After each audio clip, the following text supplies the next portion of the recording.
नमस्कार दोस्तों, स्वागत है आपका हमारे चैनल सटीक खबर के वीकली डिफेंस अपडेट सीरीज पे, जहां हम पूरे हफ्ते के इंपॉर्टेंट डिफेंस अपडेट्स को आपके लिए लेके आते हैं। तो चलिए देख लेते हैं इस हफ्ते के हेडलाइंस। पहली बार भारत की एक प्राइवेट कंपनी बनाएगी 10 लाख हैंड ग्रेनेड्स। डीआरडीओ ने फिर से टेस्ट किया laser guided anti tank guided missile. Bharat के जवान अब रात में भी चाइना के 30 किलोमीटर अंदर तक देख सकेंगे। T-72 अपग्रेड, क्या कुछ बदल रहा है? एमका अब बनेगा वेस्टर्न मैन्युफैक्चरिंग मॉडल पर। शौर्य हाइपरसोनिक मिसाइल का हुआ सफल परीक्षण। दोस्तों, खबरों में विस्तार से जाने से पहले हम आपको बताना चाहेंगे कि हम भारत के डिफेंस और स्ट्रेटेजिक अफेयर्स से रिलेटेड टॉपिक्स पर रेगुलर बेसिस पे वीडियोस बनाते रहते हैं। अगर आप भी इन टॉपिक्स में रुचि रखते हैं तो हमारे इस चैनल को प्लीज़ सब्सक्राइब करें और बेल आइकन को प्रेस करना ना भूलें, ताकि हमारे हर नए वीडियो की नोटिफिकेशन आपको मिलती रहे। तो चलिए शुरू करते हैं आज का वीडियो। डिफेंस मिनिस्ट्री ने पिछले गुरुवार को पहली बार इंडियन आर्मी के द्वारा इस्तेमाल किए जा रहे हैंड ग्रेनेड्स की मैन्युफैक्चरिंग का ऑर्डर एक प्राइवेट कंपनी को दिया है। इससे पहले हम इस तरह के ग्रेनेड्स को या तो इंपोर्ट करते थे या फिर ऑर्डिनेंस फैक्ट्री बोर्ड हमारे लिए बनाती थी। नासिक के इकोनॉमिक्स एक्सप्लोजिव लिमिटेड कंपनी को अगले 2 सालों में 10 लाख मल्टीमोड हैंड ग्रेनेड को सप्लाई करने का कॉन्ट्रैक्ट दिया गया है। इस पूरे कॉन्ट्रैक्ट की कीमत लगभग 400 करोड़ बताई जा रही है। इस मल्टीमोड हैंड ग्रेनेड्स को डीआरडीओ के टर्मिनल बैलिस्टिक रिसर्च लैबोरेटरी में डिज़ाइन किया गया है और इसे पूरी तरह स्वदेशी तौर पर बनाया गया है। इस ऑर्डर के बाद इंडियन आर्मी का ऑर्डिनेंस फैक्ट्री बोर्ड पे डिपेंडेंसी कम हो जाएगा, जिसके द्वारा बनाई गई एमिनिशंस के फेल होने की बात हम आए दिन सुनते रहते हैं। और सूत्रों के अनुसार EEL इन ग्रेनेड्स को ऑर्डिनेंस फैक्ट्री के मुकाबले काफ़ी सस्ते दामों पे भी बना रही है। इन ग्रेनेड्स के आने के बाद इंडियन आर्मी द्वारा इस्तेमाल किए जा रहे ग्रेनेड नंबर 36, जिसका डिज़ाइन वर्ल्ड वार 2 के समय का है, को फेस आउट कर दिया जाएगा। डीआरडीओ ने इस कंपनी को 2016 में ही इन हैंड ग्रेनेड्स की टेक्नोलॉजी को ट्रांसफ़र कर दिया था, जिसके बाद इंडियन आर्मी द्वारा इन ग्रेनेड्स को पूरी तरह से सभी वेदर कंडीशंस में, जैसे कि रेगिस्तान, हाई एल्टीट्यूड और प्लेन्स में टेस्ट करने के बाद ही इस ऑर्डर को कंफर्म किया गया है।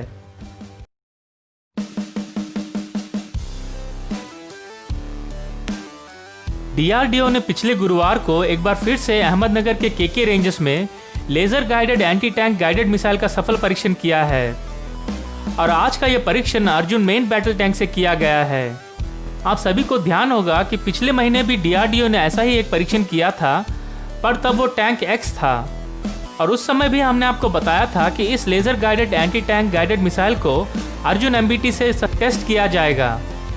गुरुवार को टेस्ट किए गए AGTM का रेंज 1.5 से 5 किलोमीटर तक है, जो कि एक एक्सप्लोजिव रिएक्टर आर्मर प्रोटेक्टर के साथ आने वाली टैंक के आर्मर को भी भेज सकती है। इसे मल्टीपल प्लेटफॉर्म से लॉन्च करने के लिए बनाया गया है और फिलहाल इसकी अर्जुन MBT के साथ टेक्निकल एवेल्यूएशन टेस्ट चल रहा है। इससे पहले अर्जुन मार्क 2 टैंक्स इजराइल से इंपोर्ट किए गई लाहत एंटी टैंक गाइडेड मिसाइल को फायर करने में विफल रहा था, जिसके कारण से इसे इंडियन आर्मी द्वारा एक्सेप्टेंस नहीं मिला था। पर अब इस टेस्ट के सफल होने के बाद इंडियन आर्मी जल्द ही इनके ऑर्डर को प्लेस कर सकती है।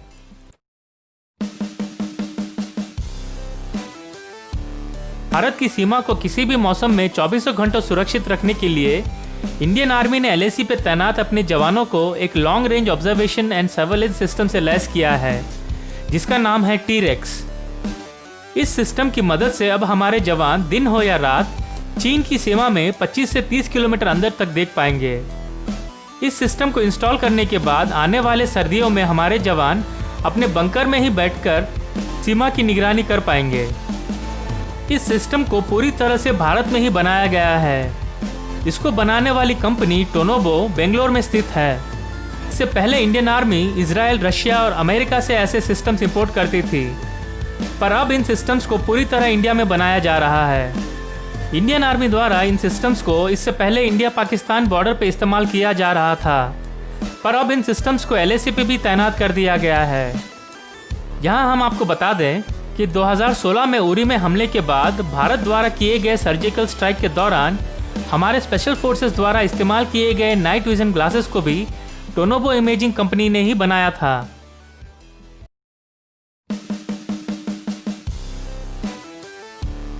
DRDO T-72 के अपग्रेडेड वर्जन को टेस्ट करना शुरू कर चुका है। इंडियन आर्मी आज की तारीख में 1700 से भी ज्यादा T-72 टैंक करती है और ये टैंक्स आज के मॉडर्न टैंक्स के मुकाबले थोड़े कमजोर हैं और इसीलिए इनको T-90 के लेवल के बनाने के लिए इनमें काफी सारे अपग्रेड्स किए जा रहे हैं। DRDO के द्वारा T-72 में किए जा रहे अपग्रेड्स में खास अपग्रेड्स की बात करें तो इनमें T-72 का engine, armour, night vision capability के साथ और भी कई सारे अपग्रेड शामिल हैं। इंजन की बात करें तो T-72 में 780 हॉर्स पावर का एक इंजन इस्तेमाल होता है और इसमें CBRD द्वारा T-90 के 1000 HP इंजन को इंटीग्रेट करने का प्लान किया गया था, पर इंडियन आर्मी के रिकमेंडेशन के बाद इसके ओरिजिनल इंजन को ही मॉडिफाई करके अपग्रेड किया जा रहा है। T-72 के अपग्रेडेड इंजन को T-90 के इंजन से भी ज़्यादा रिलायबल माना जा रहा है।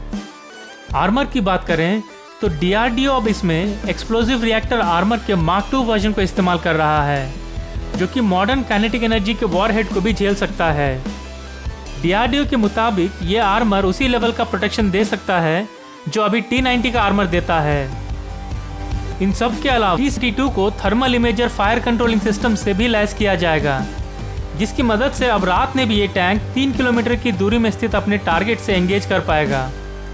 इससे पहले इस टैंक की नाइट विजन कैपेबिलिटी सिर्फ 300 मीटर हुआ करती थी। पूरी तरह से अपग्रेड होने के बाद T-72 के 969 टैंक्स को ही मार्क II क्वालिफिकेशन के साथ इंडियन आर्मी में इंडक्ट किया जाएगा और बाकी के टैंक्स को स्लोली फेज आउट कर दिया जाएगा, जो कि काफ़ी पुराने हो चुके हैं।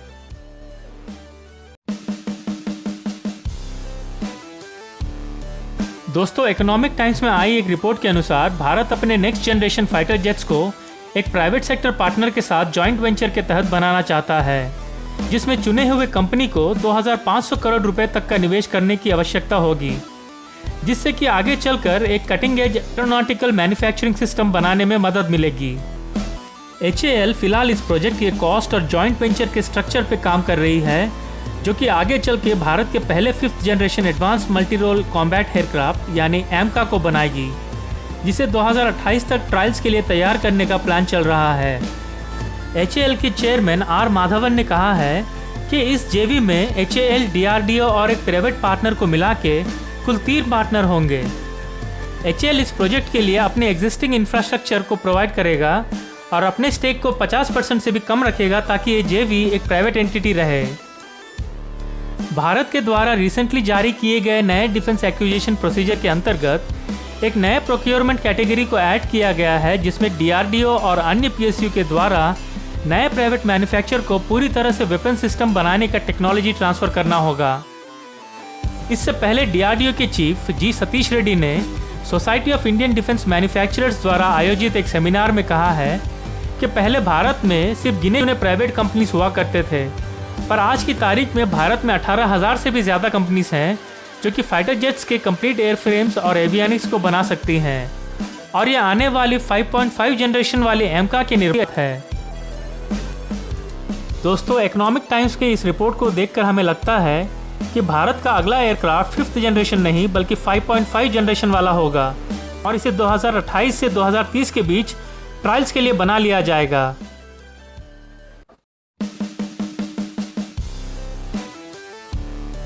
DRDO ने इस शनिवार को शौर्य हाइपरसोनिक मिसाइल को कैनिस्टर से फुल ऑपरेशनल कॉन्फ़िगरेशन के साथ लॉन्च किया है और ये टेस्ट इस मिसाइल का फर्स्ट यूजर ट्रायल भी है। DRDO के इस टेस्ट में शौर्य मिसाइल अपने सारे पैरामीटर्स के ऊपर खरा उतरा है। शौर्य मिसाइल के हाई मैन्यूवरेबिलिटी के कारण ये किसी भी बैलिस्टिक मिसाइल डिफेंस सिस्टम को आसानी से चकमा दे सकता है। इस मिसाइल को फायर करने के बाद सीमा पार दुश्मनों को इस मिसाइल को डिटेक्ट, ट्रैक और इंटरसेप्ट करने के लिए 400 सेकंड चाहिए होंगे, पर तब तक यह हाइपरसोनिक मिसाइल अपना काम होगा। शौर्य मिसाइल को अंडरग्राउंड साइलो से भी फायर किया जा सकता है, जिससे कि दुश्मन के रडार या सर्वेलेंस सिस्टम्स इसके पोजीशन को आसानी से डिटेक्ट नहीं कर सकते। साइलो में स्टोर करने की वजह से इसे सैटेलाइट इमेजिंग के द्वारा भी डिटेक्ट नहीं किया जा सकता। शौर्य मिसाइल की लंबाई तकरीबन 10 मीटर है और इसकी रेंज 750 किलोमीटर है। यह अपने साथ 1 टन तक के पेलोड को भी ले जाने में सक्षम है। तो दोस्तों, ये थी इस हफ्ते की कुछ इंपॉर्टेंट डिफेंस अपडेट्स। आपको हमारा ये वीडियो कैसा लगा हमें कमेंट करके ज़रूर बताएं। आगे और भी ऐसी सटीक खबरें और उनके विश्लेषण के लिए हमारे चैनल को प्लीज़ लाइक, शेयर और सब्सक्राइब करें। धन्यवाद। जय हिंद।